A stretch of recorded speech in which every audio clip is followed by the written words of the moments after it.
Hi friends, kitchen queen ಚಾನೆಲ್ಗೆ ಸ್ವಾಗತ. ಇವತ್ತು ನಾನು ನಿಮ್ಗೆ ಅವಲಕ್ಕಿ ಕಟ್ಲೆಟ್ ಹೇಗೆ ಮಾಡೋದು ಅಂತ ಹೇಳ್ಕೊಡ್ತಾ ಇದ್ದೀನಿ. ವಿಡಿಯೋ ಸ್ಕಿಪ್ ಮಾಡದೆ ಪೂರ್ತಿಯಾಗಿ ನೋಡಿಕೊಳ್ಳಿರಿ. ಮೊದಲಿಗೆ 1 ಕಪ್ನಷ್ಟು ಅವಲಕ್ಕಿಯನ್ನು ತೆಗೆದುಕೊಳ್ಳಬೇಕು. ಅದನ್ನು ಚೆನ್ನಾಗಿ ನೀರು ಹಾಕಿ ಈ ರೀತಿ ತೊಳೆದುಕೊಳ್ಳಬೇಕು. ಯಾರಾದರೂ ಮೊದಲಿಗೆ ನನ್ನ ಚಾನೆಲ್ ನೋಡ್ತಾ ಇದ್ದರೆ ಸಬ್ಸ್ಕ್ರೈಬ್ ಮಾಡಿಕೊಂಡು ನೋಡಿರಿ ಮತ್ತು ಪಕ್ಕದಲ್ಲೇ ಇರೋ ಬೆಲ್ ಐಕನ್ ಅನ್ನು ಕ್ಲಿಕ್ ಮಾಡಿ ಆಲ್ ಅಂತ ಸೆಲೆಕ್ಟ್ ಮಾಡಿರಿ. ನೆನೆಸಿಕೊಂಡಿರುವ ಅವಲಕ್ಕಿಯು ಇದಕ್ಕೆ ಬಾಯ್ಲ್ ಮಾಡಿರುವ ಆಲೂಗಡ್ಡೆಯನ್ನು ಹಾಕಿಕೊಳ್ಳೋಣ.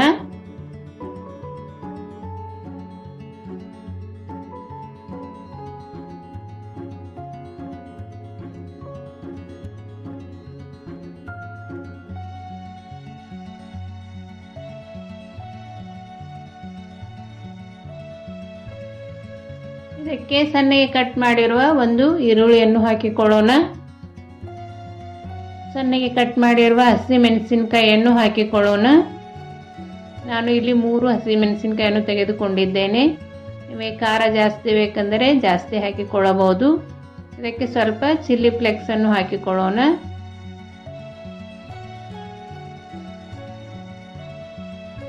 ಈಗ ಇದಕ್ಕೆ ಸ್ವಲ್ಪ ಕೊತ್ತಂಬರಿ ಸೊಪ್ಪನ್ನು ಹಾಕಿಕೊಳ್ಳೋಣ. ಇದಕ್ಕೆ ಅರ್ಧ ಸ್ಪೂನ್ನಷ್ಟು ಉಪ್ಪನ್ನು ಹಾಕಿಕೊಂಡಿದ್ದೇನೆ. ಈಗ ಅರ್ಧ ಸ್ಪೂನ್ನಷ್ಟು ಚಾಟ್ ಮಸಾಲ ಹಾಕಿಕೊಳ್ಳೋಣ. ಇದಕ್ಕೆ ಅರ್ಧ ಸ್ಪೂನ್ ಧನಿಯಾ ಪೌಡ್ರನ್ನು ಹಾಕಿಕೊಳ್ಳೋಣ. ಅರ್ಧ ಸ್ಪೂನ್ ಗರಂ ಮಸಾಲ ಹಾಕಿ 3 ರಿಂದ 4 ಸ್ಪೂನ್ನಷ್ಟು ಅಕ್ಕಿ ಹಿಟ್ಟನ್ನು ಹಾಕಿ ಚೆನ್ನಾಗಿ ಮಿಕ್ಸ್ ಮಾಡಿಕೊಳ್ಳಬೇಕು.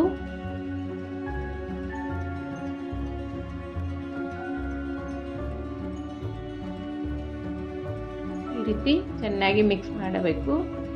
ಈಗ ಸ್ವಲ್ಪ ಬ್ರೆಡ್ ಕ್ರಮ್ಸ್ ಅನ್ನು ತೆಗೆದುಕೊಂಡಿದ್ದೇನೆ ಮತ್ತು ಒಂದು ಬೌಲ್ಗೆ 1 ಸ್ಪೂನ್ನಷ್ಟು ಕಾರ್ನ್ ಫ್ಲೋರ್ ತಗೊಂಡು ಅದಕ್ಕೆ ನೀರು ಹಾಕಿ ಈ ರೀತಿ ಚೆನ್ನಾಗಿ ಮಿಕ್ಸ್ ಮಾಡಿಕೊಳ್ಳಬೇಕು.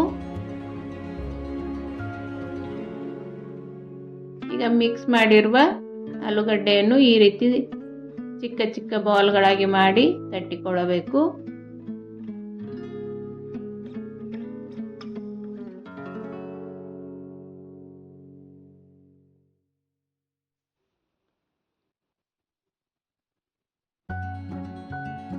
ಈ ರೀತಿ ತಟ್ಟಿರುವ ಅವಲಕ್ಕಿ ಮತ್ತು ಆಲೂಗಡ್ಡೆ ಮಿಶ್ರಣವನ್ನು ಮೊದಲಿಗೆ ಕಾರ್ನ್ ಫ್ಲೋರ್ನಲ್ಲಿ ಅದ್ದಿ ಆಮೇಲೆ ಬ್ರೆಡ್ ಕ್ರಮ್ಸ್ನಲ್ಲಿ ಈ ರೀತಿ ಅದ್ದಿಕೊಳ್ಳಬೇಕು. ಈ ರೀತಿ ಎಲ್ಲ ಆಲೂಗಡ್ಡೆ ಮಿಶ್ರಣವನ್ನು ಮಾಡಿಕೊಳ್ಳಬೇಕು. ಈ ಕಟ್ಲೆಟ್ ತುಂಬ ಟೇಸ್ಟಿಯಾಗಿ ಚೆನ್ನಾಗಿರುತ್ತವೆ ಮತ್ತು ಮಕ್ಕಳು ಸ್ಕೂಲ್ದಿಂದ ಬಂದ ತಕ್ಷಣ ಈ ರೀತಿ ಮಾಡಿಕೊಡಬಹುದು ಮತ್ತು ಟೀ ಜೊತೆನೂ ತುಂಬ ಚೆನ್ನಾಗಿರುತ್ತವೆ.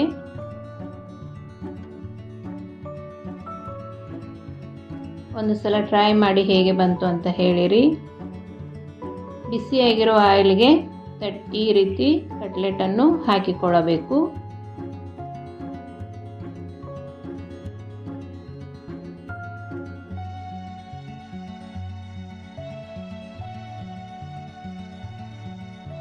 ಈ ರೀತಿ ಸ್ವಲ್ಪ ಫ್ರೈ ಆದ ತಕ್ಷಣ ಹೊರಳಿಸಿ ಹಾಕಿಕೊಳ್ಳಬೇಕು. ಚೆನ್ನಾಗಿ ಗೋಲ್ಡನ್ ಬ್ರೌನ್ ಕಲರ್ ಬರೋವರೆಗೂ ಫ್ರೈ ಮಾಡಿಕೊಳ್ಳಬೇಕು. ನಾನು ಮಾಡುವ ಅಡುಗೆಗಳು ನಿಮಗೆ ಇಷ್ಟವಾದಲ್ಲಿ ನಮ್ಮ ಚಾನಲನ್ನು ಸಬ್ಸ್ಕ್ರೈಬ್ ಮಾಡಿ, ಶೇರ್ ಮಾಡಿ, ಲೈಕ್ ಮಾಡಿರಿ ಮತ್ತು ಪಕ್ಕದಲ್ಲೇ ಇರೋ ಬೆಲ್ ಐಕನನ್ನು ಕ್ಲಿಕ್ ಮಾಡಿ ಆಲ್ ಅಂತ ಸೆಲೆಕ್ಟ್ ಮಾಡಿರಿ.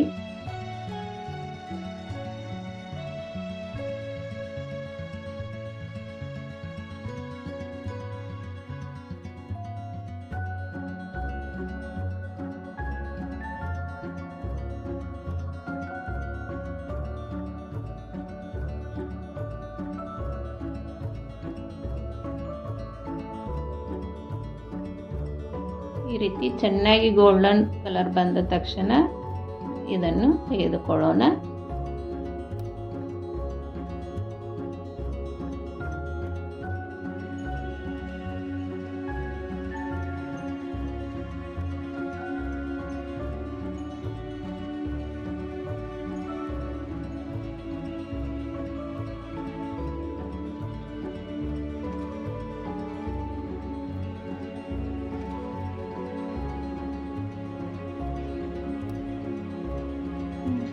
ನೋಡಿ ಎಷ್ಟು ಚೆನ್ನಾಗಿ ಕ್ರಿಸ್ಪಿಯಾಗಿದೆ ಅಂತ, ಮತ್ತು ಒಳಗಡೆಯಿಂದನೂ ಚೆನ್ನಾಗಿ ಬೆಂದಿದೆ. ಇದನ್ನು ಟೊಮೆಟೊ ಕೆಚಪ್ ಜೊತೆ ಅಥವಾ ಪುದೀನ ಚಟ್ನಿ ಜೊತೆ ತಿನ್ನಲು ತುಂಬ ಚೆನ್ನಾಗಿರುತ್ತದೆ.